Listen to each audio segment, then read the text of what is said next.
tema que hoy nos trae el Señor, siempre dentro de la línea del estudio de los reyes, es el tema de Josafat. Josafat fue el cuarto rey del reino dividido del sur de Judá, que reinó en la parte sur.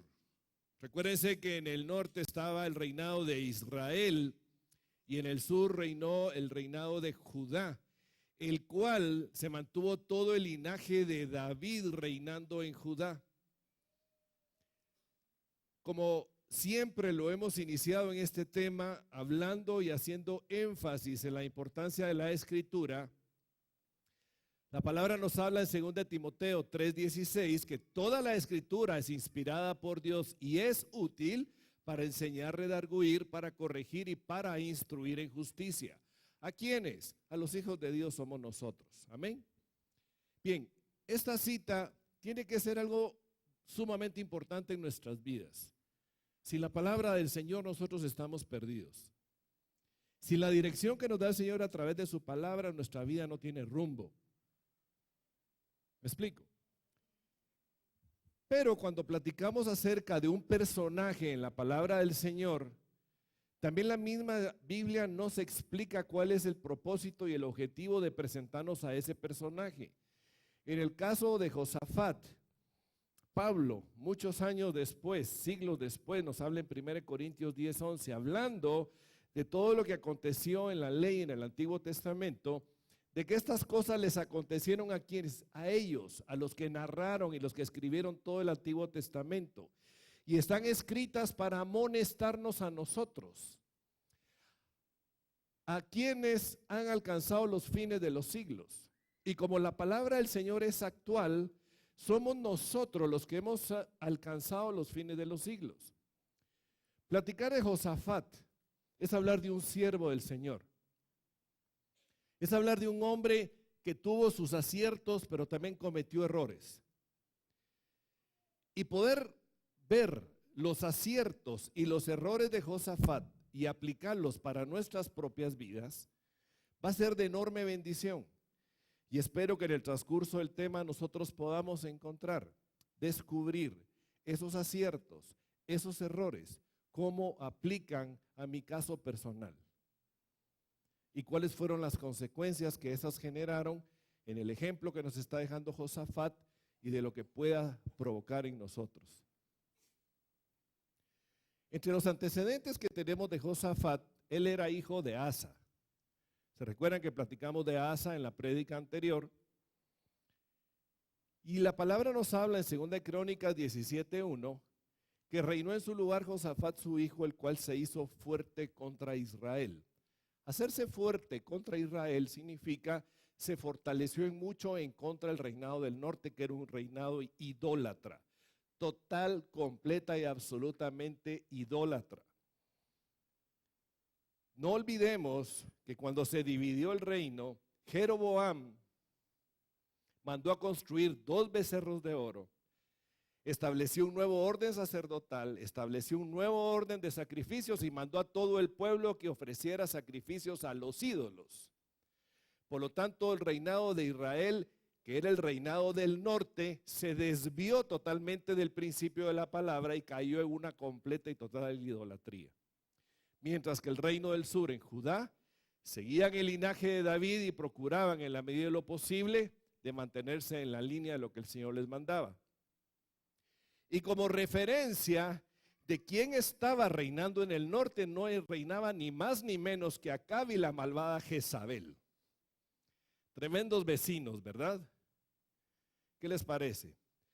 La referencia de Acab y de Jezabel es las personas más malas que podamos encontrar nosotros en el Antiguo Testamento, es las referencias de la maldad personificada en ellos dos.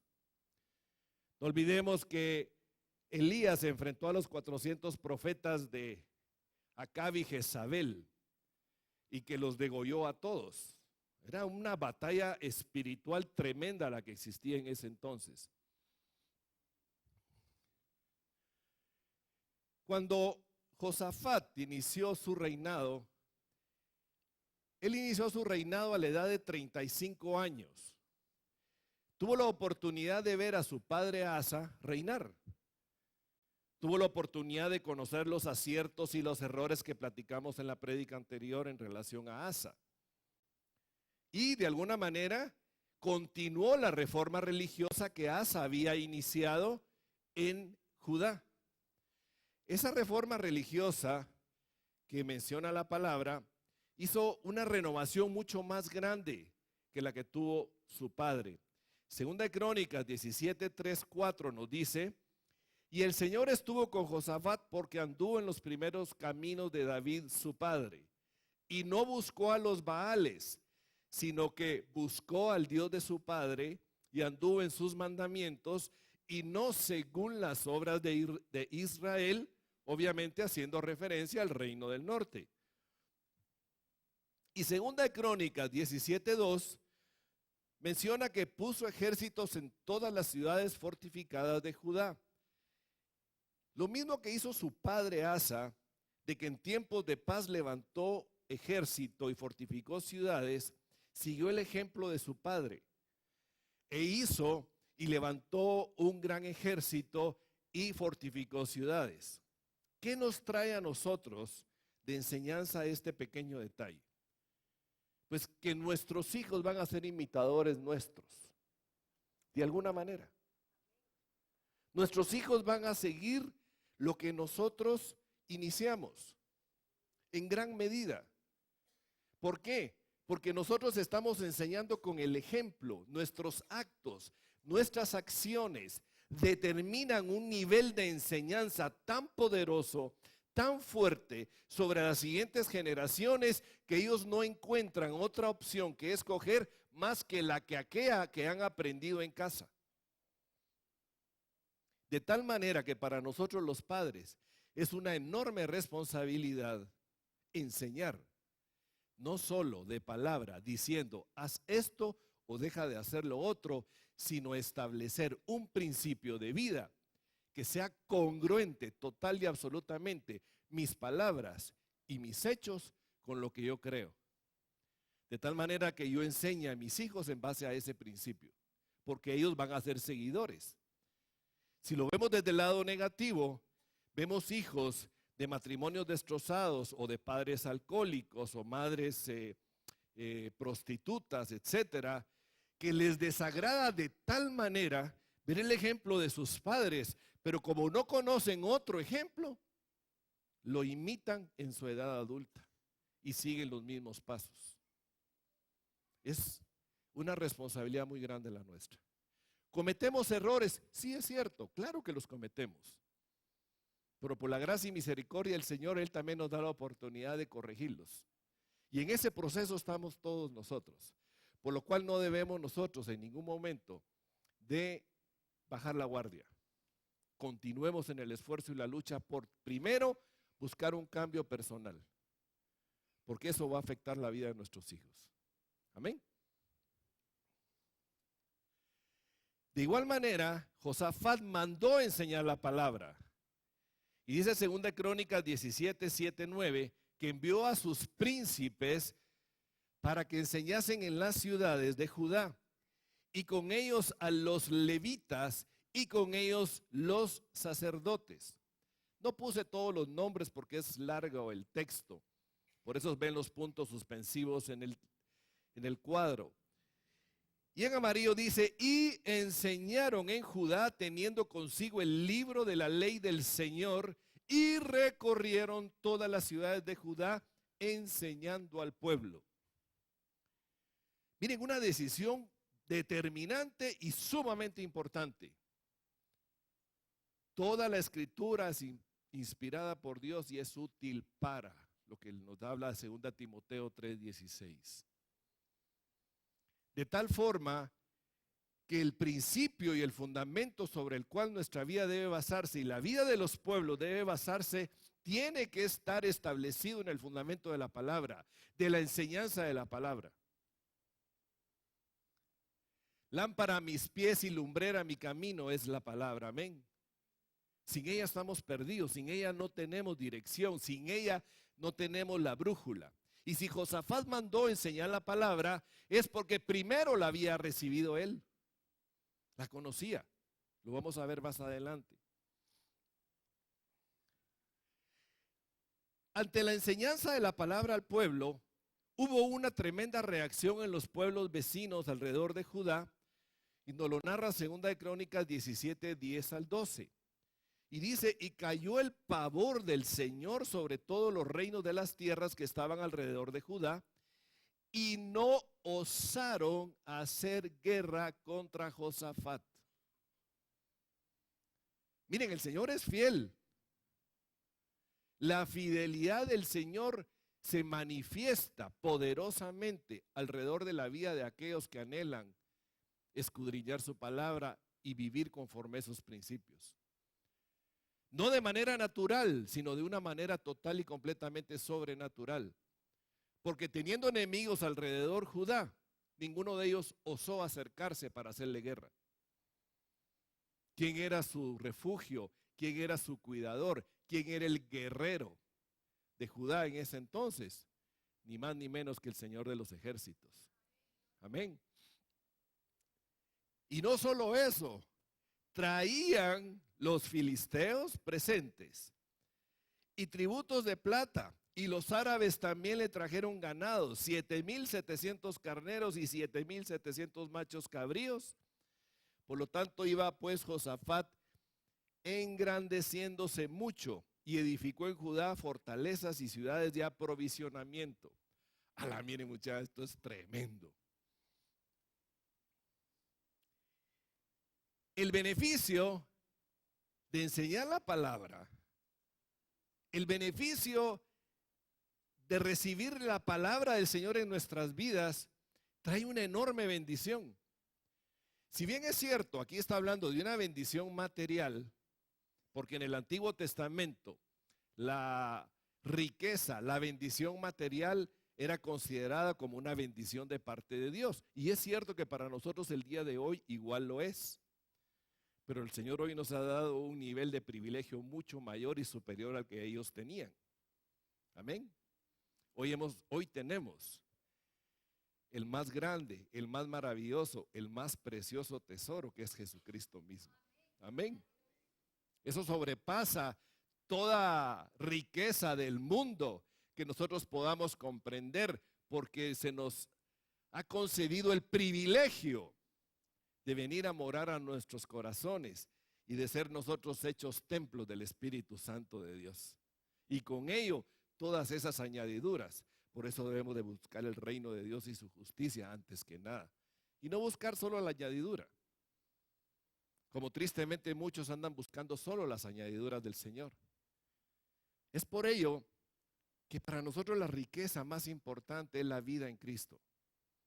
Es su amor, su bondad, el sabernos hijos de Él, el saber que hemos sido bendecidos con toda clase de riquezas y herencia espiritual en los cielos juntamente con Él.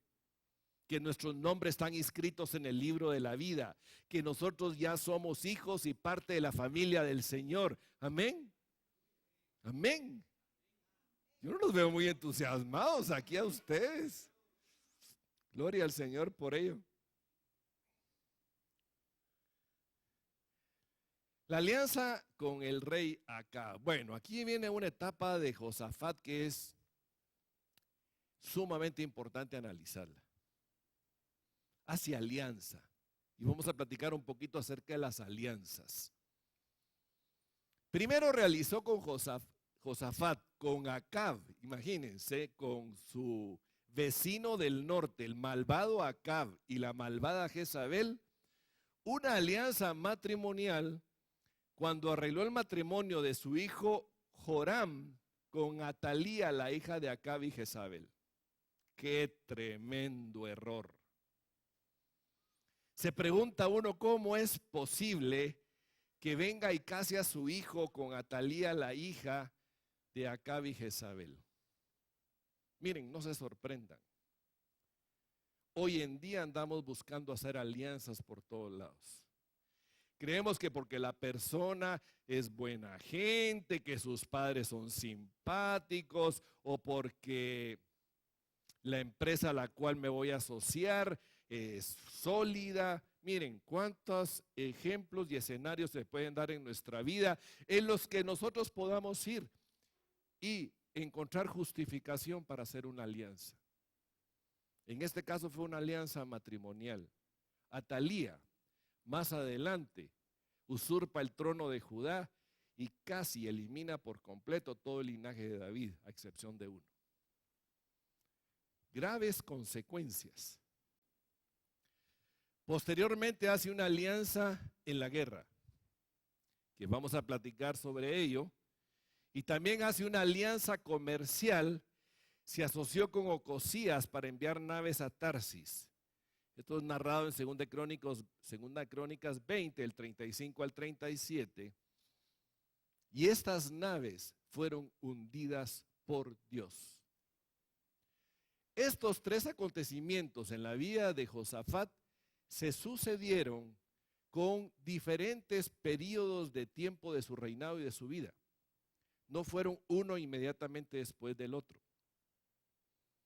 Primero fue la alianza matrimonial y luego la narración que nos viene en adelante dice que muchos años después él llegó a visitar a Acab.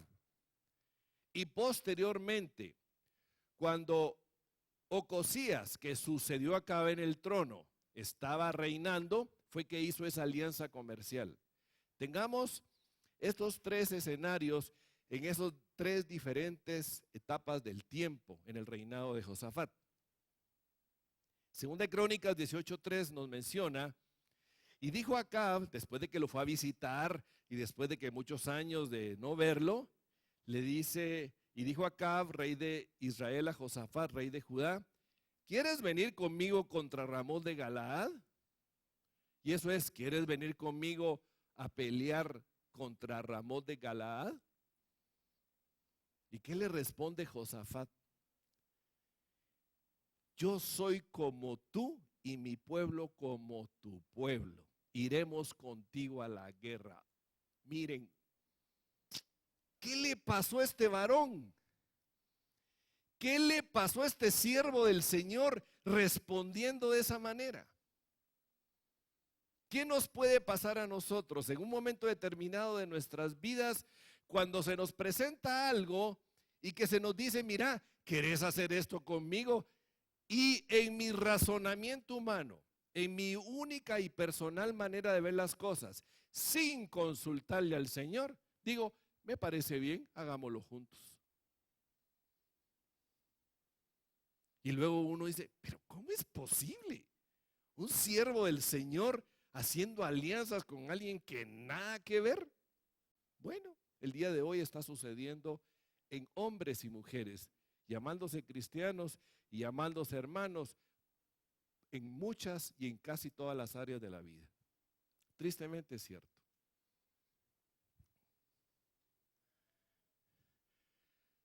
Cuando nosotros hablamos de este tipo de alianza, no podemos dejar de ver que lo que estamos hablando es de un yugo desigual. Absolutamente es un yugo desigual. La palabra nos habla en Efesios 5 del 6 al 7. Nadie os engañe con palabras vanas, por estas cosas viene la ira de Dios sobre los hijos de desobediencia. No seáis pues partícipes con ellos. Lo que hizo Acab con Josafat fue engañarlo con palabras vanas. Y Josafat se dejó engañar. No utilizó su discernimiento espiritual ni su fortaleza en el Señor, sino que vio únicamente que había hecho una alianza previa con él, con su hijo, lo que había casado con Atalía, estaba hablando con su consuegro y su consuegra, fueron a visitarlos, los recibieron, los han de haber recibido con mucha pompa, con mucho honor, con fiestas, porque sí hay narración de eso en la palabra, y lo ha de haber colocado en una condición tan relajada que le dijo, mira, ¿te querés venir conmigo? Vaya pues, vamos pues, somos uno y yo, tú y yo somos hermanos. La importancia de mantener en nuestras vidas la alerta espiritual en todo tiempo y en todo momento, para no caer en este tipo de errores y de decisiones.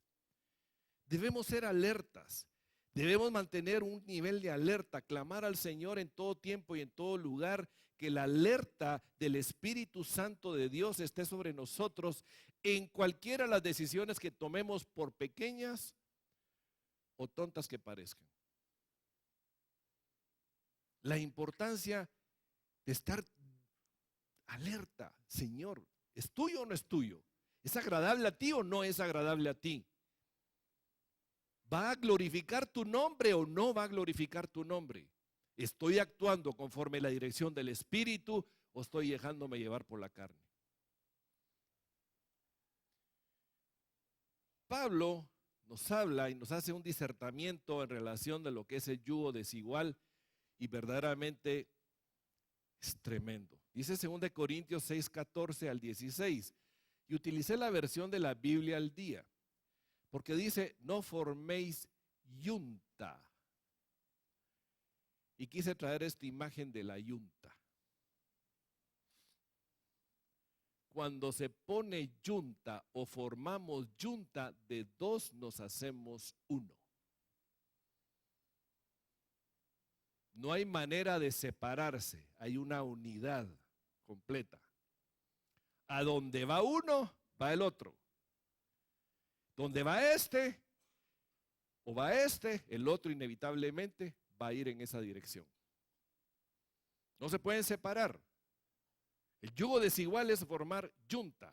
Es una atadura que los mantiene a los dos de tal manera que no se pueden separar. Va más allá de su capacidad de poder decidir: yo ya no me quiero zafar de esta alianza o de este yugo, sino que hay alguien fuera que lo mantiene atado. Así de serio es y así de delicado es para nuestras propias vidas. Dice: no forméis yunta con los incrédulos. ¿Y quiénes son los incrédulos, mis hermanos? Aquellos que no tienen el Espíritu del Señor y no han recibido a Cristo como su Señor y Salvador. Tristemente es cierto. ¿O qué qué tienen en común la justicia y la maldad? Nada. ¿O qué comunión puede tener la luz con la oscuridad? Ninguna. ¿Qué armonía tiene Cristo con el diablo? Lo pone Pablo en ese punto donde dice: no puede haber armonía entre Cristo y el diablo si son enemigos acérrimos. El diablo enemigo de Cristo, pongámoslo de esa manera. Amén. ¿Qué tiene en común un creyente con un incrédulo? ¿En qué concuerdan el templo de Dios y los ídolos? Porque nosotros somos templo del Dios viviente. Amén. No tenemos nada en común. ¿Qué cosa en común hay la vida con la muerte? Ninguna. Miren, para nosotros, especialmente, le hablo a los jóvenes, aquellos que están anhelando contraer matrimonio. Hemos anunciado el seminario de la Universidad para la Familia, para aquellos que desean contraer matrimonio. ¿Para qué? Tienen que saber primero si la unión que van a tener entre sí es una unión en yugo igual. Por ejemplo, cuando Ivonne y yo nos casamos, hace 39 años, nos casamos en yugo igual. Los dos éramos incrédulos. Si es la verdad o no.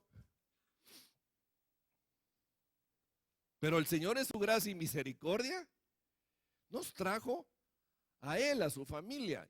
Y gloria al Señor por ello, porque hoy podemos ver de una manera que antes no veíamos. Amén. Y eso es en el área del matrimonio. En el área del matrimonio vemos nosotros tanto dolor y tanta destrucción y tanta amargura cuando vemos parejas que, a pesar de la advertencia de los padres, dicen: pues yo me voy a casar y yo lo voy a hacer y estoy seguro que Dios lo va a cambiar cuando uno de los dos es creyente y el otro no. Y estoy seguro que yo lo voy a cambiar o yo la voy a cambiar a ella. Miren, es un camino lleno de dolor, de amargura y de tristeza, anticipadamente mencionado en la palabra. ¿Saben ustedes cómo ejecutaban a los asesinos hace mucho tiempo, en los primeros tiempos de esta era cristiana? Cuando alguien mataba a alguien, y lo condenaban a muerte, lo que hacían era amarrarle el cuerpo de la persona que había matado a su propio cuerpo y los ataban juntos. A tal manera que ese cuerpo muerto iba alcanzando la putrefacción a través de las horas y los días, a tal punto que llegaba a contaminar al que estaba vivo, y el que estaba vivo inevitablemente moría por la contaminación que tenía de ese cuerpo muerto. Miren, esta narración es grotesca. Espiritualmente sucede lo mismo. Y había unas caritas ahí que hacen, ¡ay, qué feo!, ¿verdad? ¿Sí? Miren, traje este ejemplo porque lo quería hacer así tan dramático y tan enfático para que nosotros caigamos en cuenta la importancia de mantener el yugo igual en nuestras vidas. Ahora, si supongamos que usted ya está casado y usted ya está casada, su pareja no está en el yugo igual, ya conoció al Señor después de casados, ore. Lo que para usted es imposible, para el Señor es posible. Amén. Ivonne oró por mí más de 3 años. Y estuvo orando, y estuvo orando, y estuvo orando, y el Señor en su misericordia me llevó a sus pies. Amén. Ore.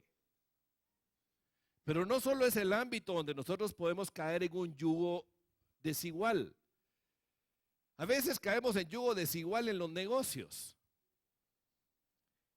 Hacemos sociedades con personas que no tenemos que hacer sociedad.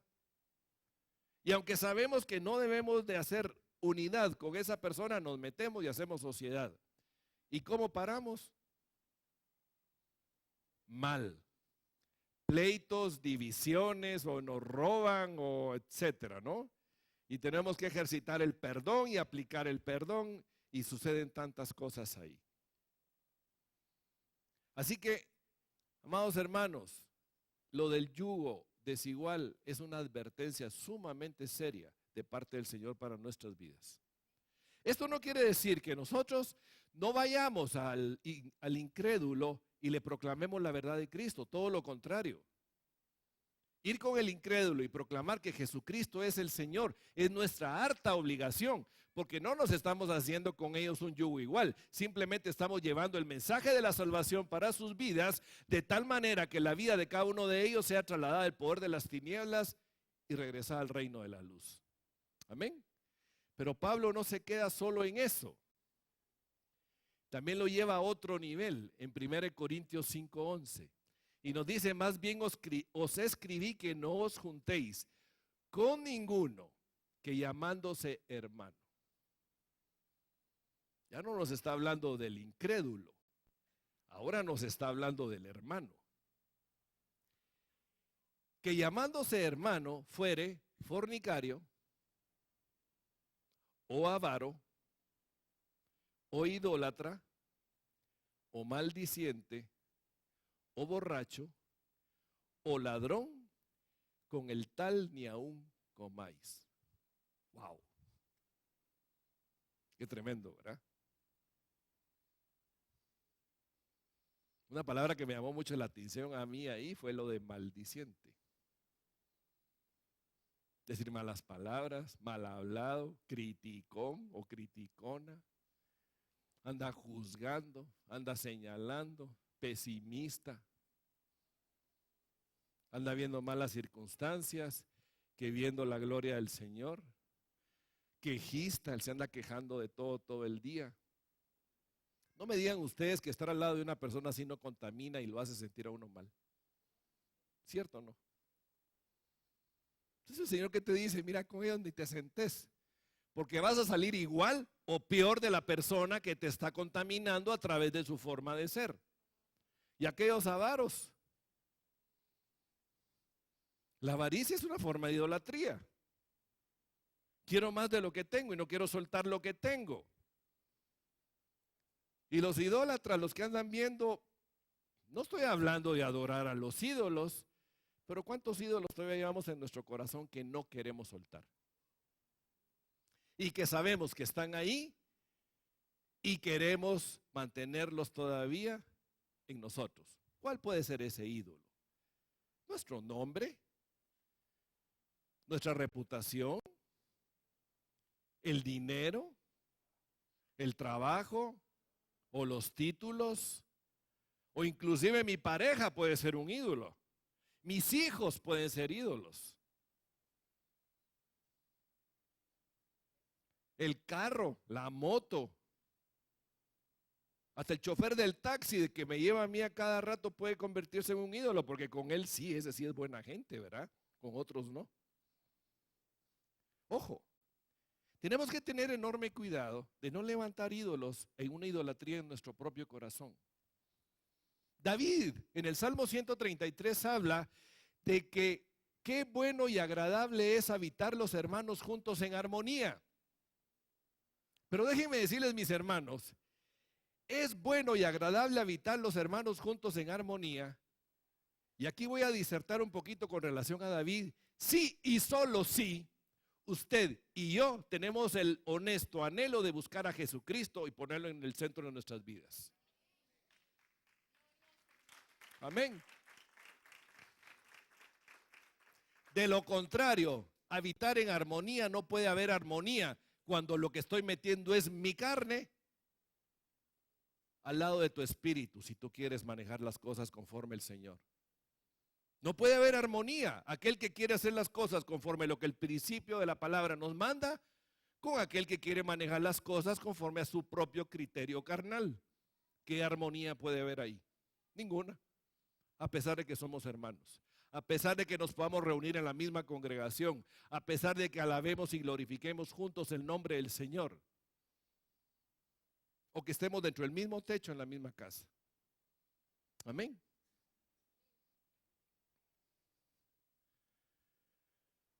Durante este acontecimiento de Josafat con Acab, en el que van a la guerra, antes de ir a la guerra, Josafat quiere saber la opinión de Dios.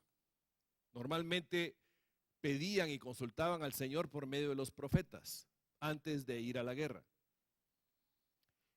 Estoy hablando del reino de Judá y estoy hablando de aquellos reyes que realmente querían conocer la opinión del Señor. No estoy hablando de todos los reyes de Judá, porque no todos tuvieron este anhelo que tuvo Josafat. Segunda de Crónicas 18, 4 al 5 dice: además dijo Josafat al rey de Israel: te ruego que consultes hoy la palabra del Señor. Entonces el rey de Israel reunió a 400 profetas. Este número no les hace conocido con los profetas que reunió Jezabel y los enfrentó a Elías. Amén. Y les preguntó, Acab les preguntó: ¿iremos a la guerra contra Ramón de Galaad o me estaré quieto? Y ellos dijeron: sube, porque Dios los entregará en manos del rey.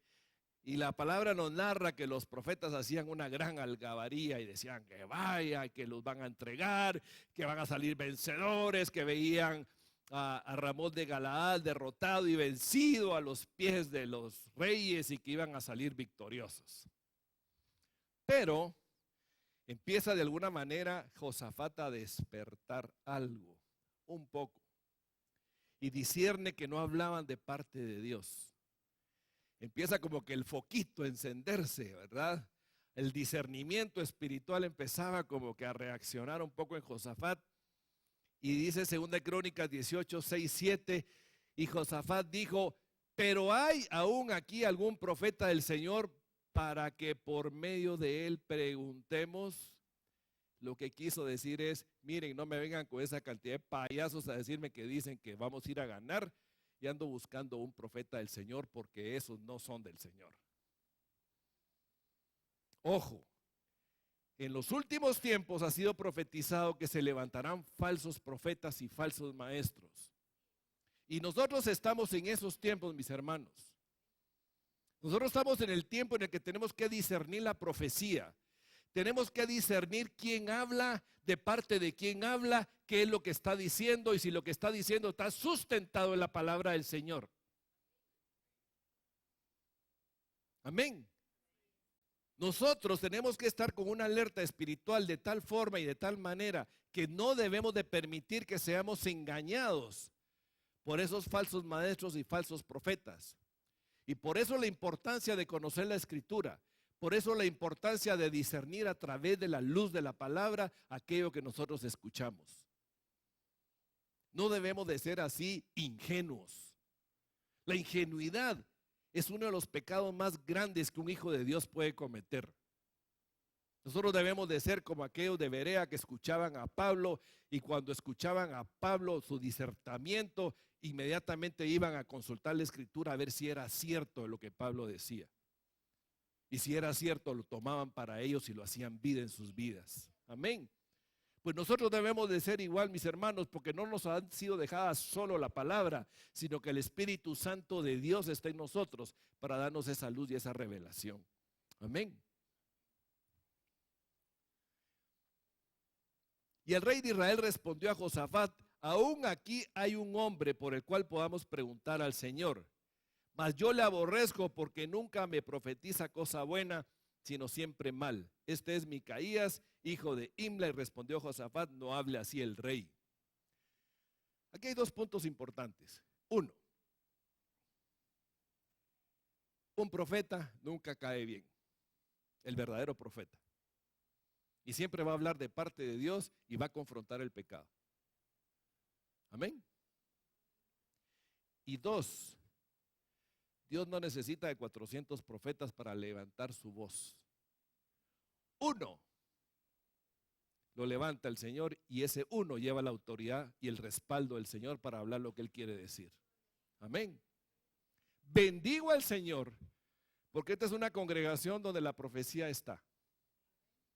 Esta es una congregación donde hay profeta y profetas del Señor. Gloria al Señor por ello, porque somos bendecidos por eso. Amén. Pero viene y mandan a traer a Micaías. Le dice: mira, vayan a traerse a Micaías, vayan a llamarlo. Y el mensajero llega con Micaías y trata de manipularlo. Ojo, hay que tener enorme cuidado con esas manipulaciones. Segunda Crónicas 18:12 dice: y el mensajero que había ido a llamar a Micaías le habló diciendo: he aquí las palabras de los profetas, a una voz anunciaron al rey cosas buenas. Primero le anticipó qué es lo que habían anunciado los profetas. Yo pues te ruego que tu palabra sea como la de uno de ellos, que hables bien. ¿Ustedes creen que se puede de alguna manera influenciar sobre un verdadero profeta del Señor para que hable lo que la gente quiere oír? Miren, mis hermanos, lo que nosotros necesitamos es oír lo que necesitamos oír, valga la redundancia. No necesitamos oír lo que mi carne quiere oír. Amén. Necesitamos ser confrontados, porque la confrontación, aunque no es agradable, trae bendición para nuestras vidas. Amén. ¿Y qué le responde Micaías? Segunda Crónicas 18:13 dijo Micaías: vive el Señor, que lo que mi Dios me dijere, eso hablaré. Y vino al rey. A él no le importaban las consecuencias. Y Micaías advierte la derrota en contra de la opinión del resto de los farsantes que estaban hablando enfrente de los dos reyes. Segunda Crónicas 18:16 dice: entonces Micaías dijo: he visto a todo Israel derramado por los montes como ovejas sin pastor. Y dijo el Señor: estos no tienen Señor, vuélvase cada uno en paz a su casa. El Señor les estaba diciendo: no vayan a la guerra. Josafat andate de regreso a tu casa, que ahí es donde tenés que quedarte y no venir a hacer tonterías aquí. Esa fue la palabra que le dio Micaías a ellos. Luego más adelante la palabra nos narra que Acab se enojó con Micaías y lo manda preso y le pone pan de aflicción y agua de amargura y le dice, bueno, ahí téngamelo hasta que regrese. Y Micaías le dice, bueno, si tú vuelves en paz, yo no he hablado de parte del Señor. Eso es la narración que nos da la palabra. Pues bien, Josafat se va con Acab a la guerra. Se le apagó el foco. Se le apagó el foco, como que la batería le duró muy poquito, ¿verdad? Y viene Acab, y miren la astucia de este rey, malvado, astuto. Le dice a Josafat, mira, hagamos una cosa. Yo me voy a disfrazar como un guerrero igual que todos los demás del ejército. Pero tú vas a ir a la batalla con tus vestiduras reales. De tal manera que cuando estemos en la batalla, los dos estemos peleando. Contra los sirios con los que estaban peleando, tenían la instrucción, los oficiales del ejército sirio, de atacar únicamente al rey. Obviamente iban a buscar al que estaba vestido de rey. Y el malvado Acab lo que quería era que fueran detrás de Josafat. Él quería ganar la guerra, pero no quería poner la cara. ¿Cuántas veces nos encontramos nosotros con personas que nos persuaden a hacer algo? Nos llevan a las palabras engañosas, lisonjeras, de tal manera de decir, mira, anda vos por delante, yo me voy a quedar ahí guardadito y pone vos la cara y yo me voy a quedar aquí. Mira, séme un favor, sé mi fiador. Sé mi fiador y yo te respaldo si hay algún problema. No, mira, vayamos juntos. Y no te preocupes, las cosas van a estar bien. Qué error, qué cuidado hay que tener. Pues bien, la palabra nos narra, esto lo narra en 2 Crónicas 18, 29 al 30, pero también nos narra que Josafat se ve rodeado y clama a Dios. Como el ejército sirio iba detrás del rey, lo rodean. Y cuando Josafat se ve rodeado y no sabe qué hacer porque tenía todos detrás de él y lo iban a matar, ¿qué hace? Señor, te necesito. ¿Cuántas veces nos pasa a nosotros eso, mis hermanos? Ya cuando tenemos el agua al cuello, ya cuando tomamos las decisiones erróneas y equivocadas, ya cuando fuimos advertidos, ya cuando nos dijeron, mira, no lo hagas, mira que esa persona no te conviene, mira que ese negocio no te conviene, mira que esa sociedad no te conviene, mira que no te vayas por ese camino. No, hombre, no va a pasar nada, yo me voy a ir. Y resulta que cuando ya estoy con el agua hasta aquí, Señor, ayúdame. ¿A quién le ha pasado? Una risita por ahí. Señor, ayúdame, porque no sé qué hacer. Y el Señor en su misericordia lo rescata, lo libera. Acab es herido de muerte. Un soldado con una flecha la lanza al azar y al lanzar la flecha le llega y le penetra aquí entre las juntas de la armadura que tenía Acab y cabal lo hiere en el costado. Esa flecha fue dirigida por Dios, porque había sido profetizado que él no regresaba. Y efectivamente en la tarde muere en el campo de batalla. Josafat regresa a Judá y es reprendido por Dios. Les voy a ir un poquito más breve porque hay mucha escritura y no quiero quedarme corto en el tiempo. Dice, le sale al encuentro Jehú, el hijo de Hanani, y dijo al rey Josafat, en amarillo, ¿al impío das ayuda y amas a los que aborrecen al Señor? Pues ha salido de la presencia del Señor ira contra ti por esto. Bueno, ¿qué significa ira del Señor contra ti por esto? Que yo voy a ser responsable de mis actos y voy a tener que vivir la consecuencia de mis propias decisiones. Y luego uno dice, Señor, tu ira me alcanzó. No es la ira del Señor, es una forma de expresarlo a través de la palabra de esa manera. Ira de Dios. Lo que está hablando ahí el Señor es, mira, tú tomaste una decisión, sabías que no debías ir ahí, te aliaste con alguien que no te debías aliar, ahora estás viviendo una consecuencia, tienes que experimentar los resultados de mis propias decisiones. Y cuando tenemos que experimentar esos resultados, no nos gustan. ¿Verdad que no? Queremos que el Señor apague todos los fuegos que nosotros encendemos.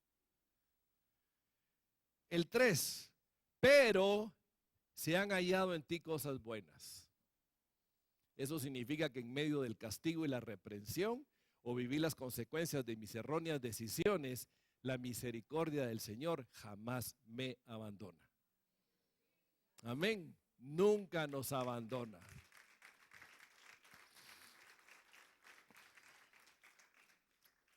Gloria al Señor por ello.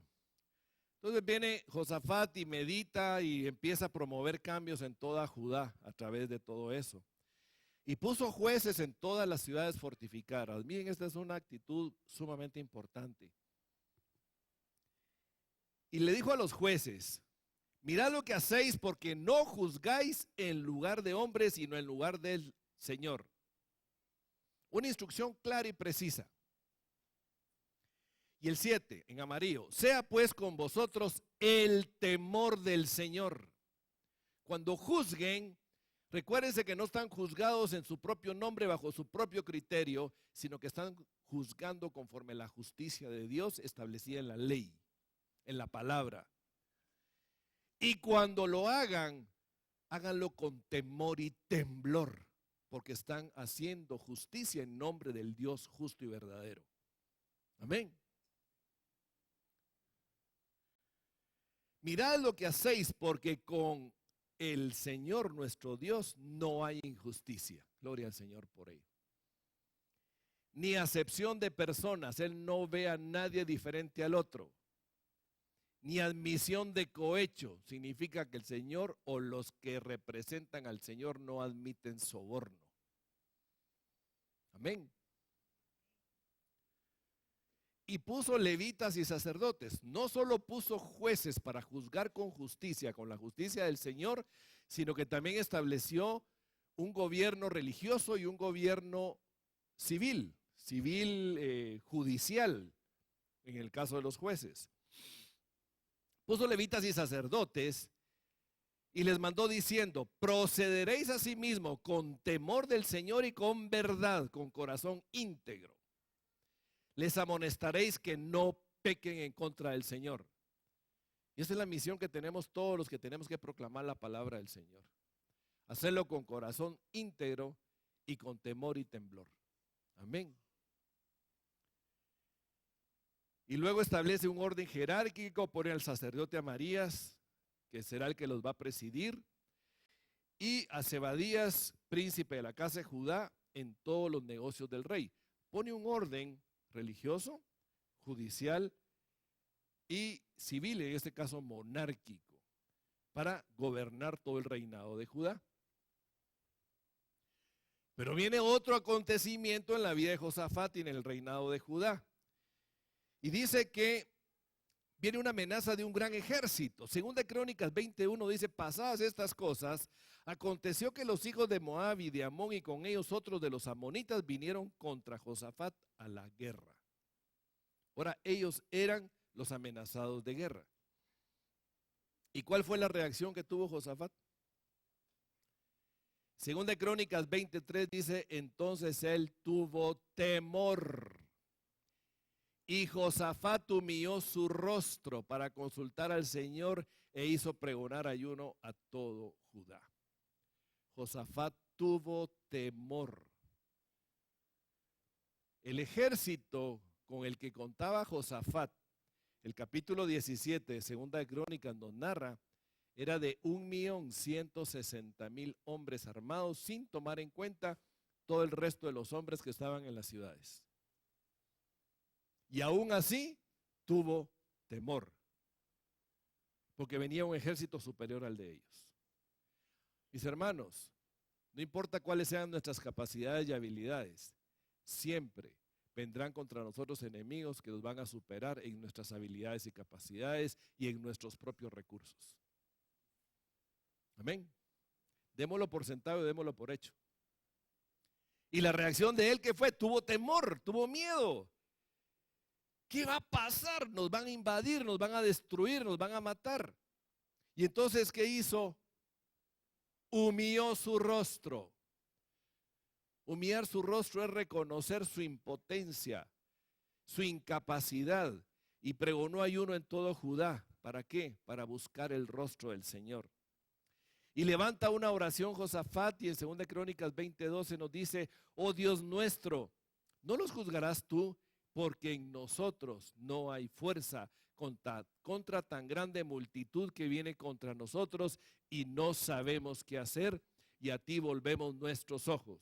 Ojo, que el rey Josafat, que gobernaba Judá y que tenía enorme cantidad de ciudades fortificadas y enormes recursos, reconociera de frente a todo el pueblo que no tenía fuerzas, uno, y dos, que no sabía qué hacer.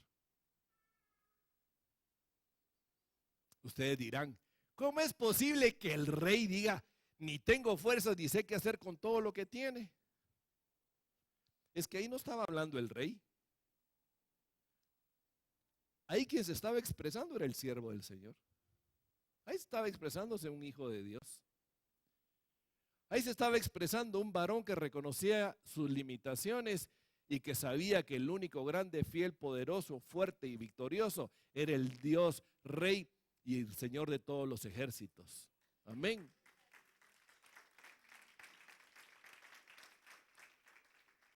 Ahí como que entendió lo que había pasado con Acab, maduró y dijo, ya no me voy a dejar llevar por mis propias opiniones. Ya aprendí, Señor. Ya metí las patas a cada rato. Ya aprendí. Ya mejor no voy a hacer lo que yo creo. Te confieso que no sé qué hacer. Esa es la mejor posición que nosotros podemos tomar. Padre, no tengo fuerzas. Señor, no sé qué hacer. Auxilio. No hay mejor posición para nosotros que con las rodillas dobladas y humillar nuestro rostro delante del Señor. No hay mejor posición. Amén.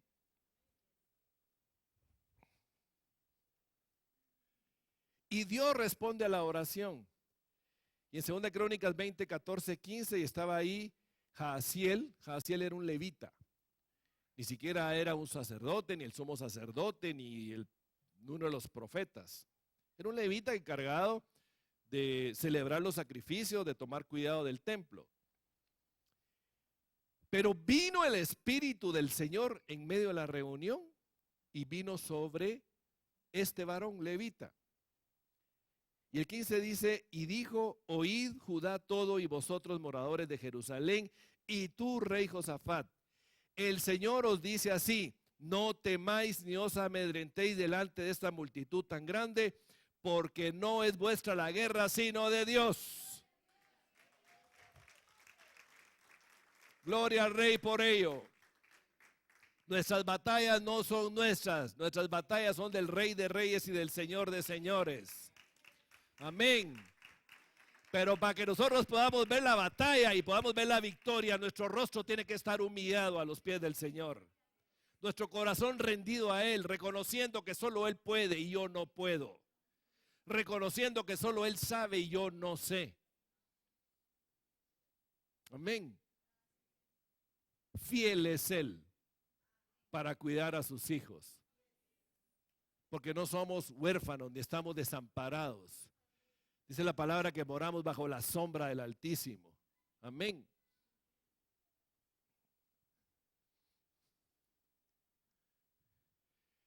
Hijo, Josafat da dirección en la batalla y lidera a su pueblo conforme a la instrucción dada por Dios. Y dice, 2 Crónicas 20:17, No habrá para qué peleéis vosotros en este caso. Paraos, estad quietos y ved la salvación del Señor.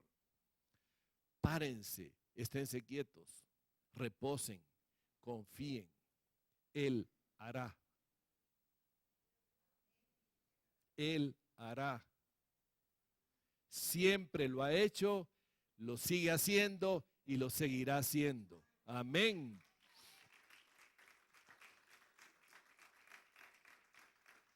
Y viene y toma el liderazgo y dice: oh Judá y Jerusalén, no temáis ni desmayéis. Salid mañana contra ellos, que el Señor estará con vosotros. ¿Qué hicieron? Creer.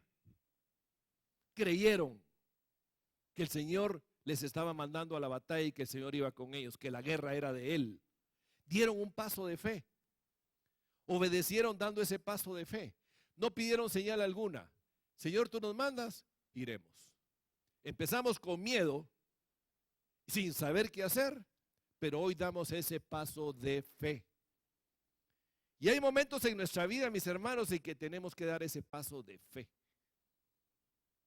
Señor, no sé. Señor, no puedo. Señor, no tengo. Pero tú me dices que lo haga y yo daré el paso de fe.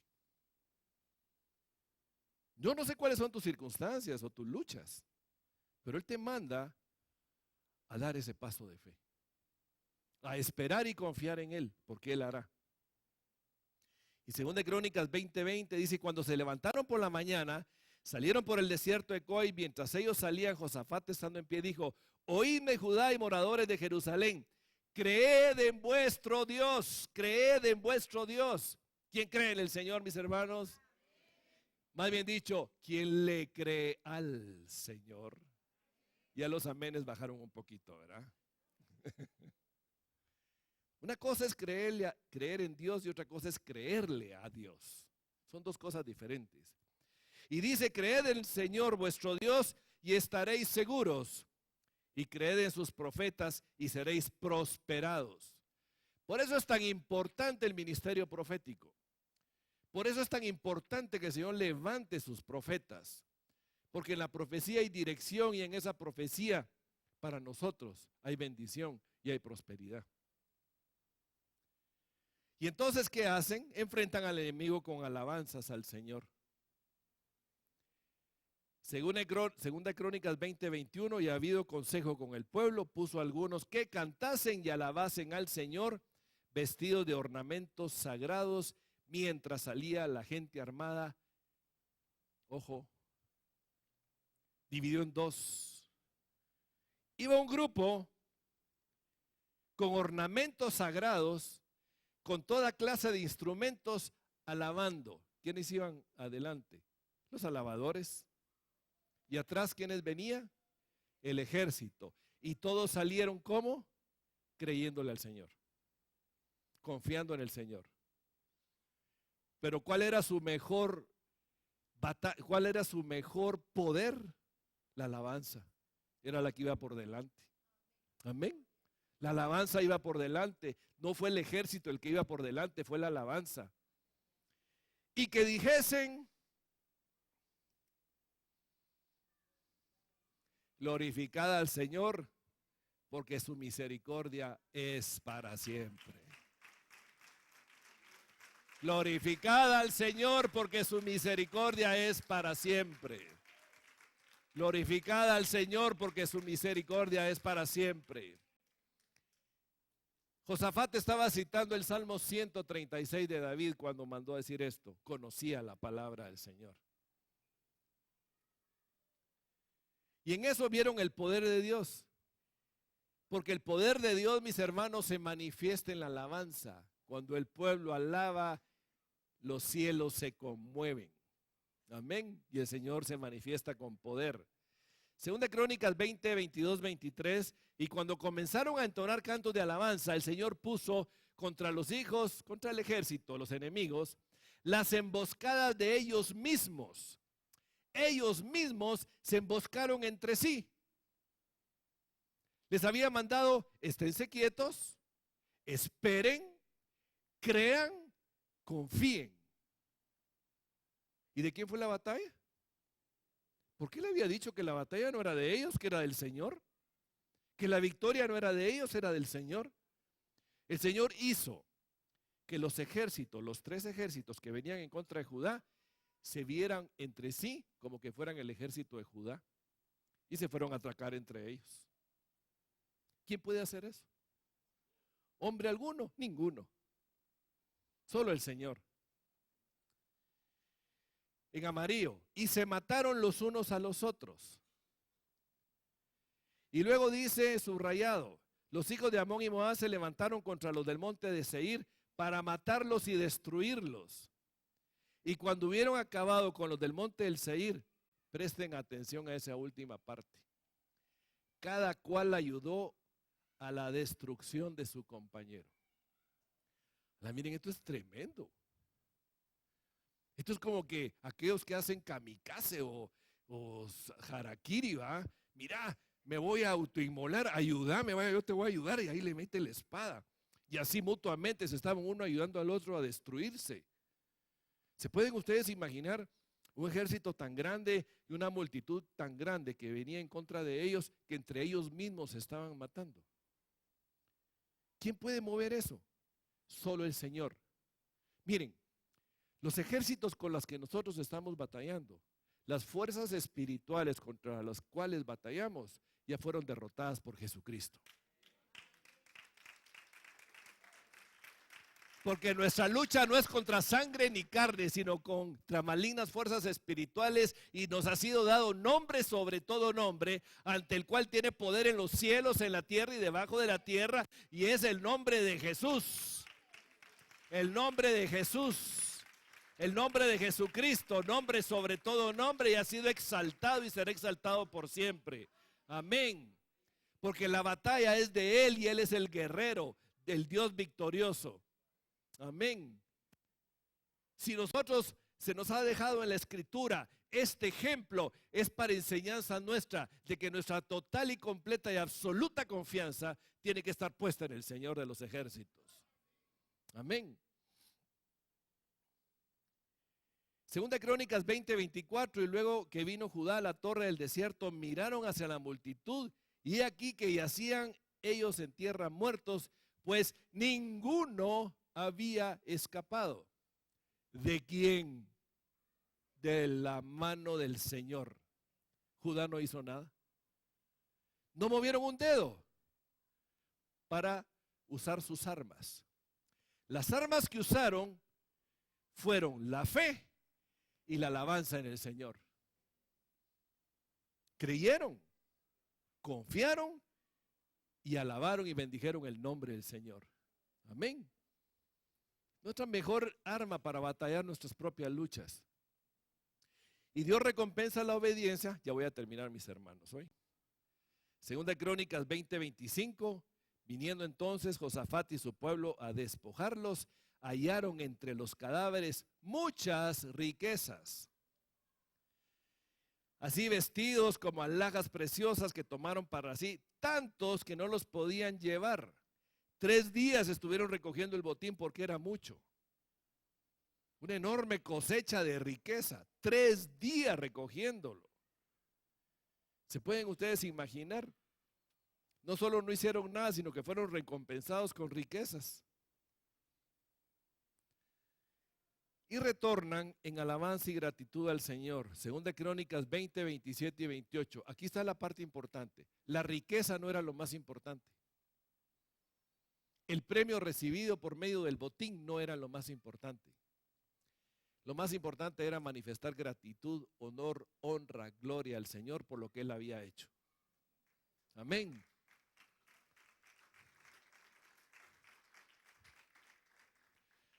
Y todo Judá y los de Jerusalén y Josafat a la cabeza de ellos volvieron para regresar a Jerusalén gozosos. Porque vieron el poder del Señor. Porque el Señor les había dado gozo librándolos de sus enemigos. Y vinieron a Jerusalén con salterios, arpas y trompetas a la casa del Señor. Alabanza y gratitud. Por eso Dios guarda a los suyos. Luego dice que en 2 Crónicas 20, 29, 30, y el pavor de Dios cayó sobre todos los reinos de aquella tierra cuando oyeron que el Señor había peleado contra los enemigos de Israel. Y el reino de Josafat tuvo paz, porque su Dios le dio paz en todas partes. Nuestra paz es el Señor. Amén. Él es nuestro refugio. Él es nuestra paz. Él es nuestro guerrero. Él es nuestro victorioso. Amén.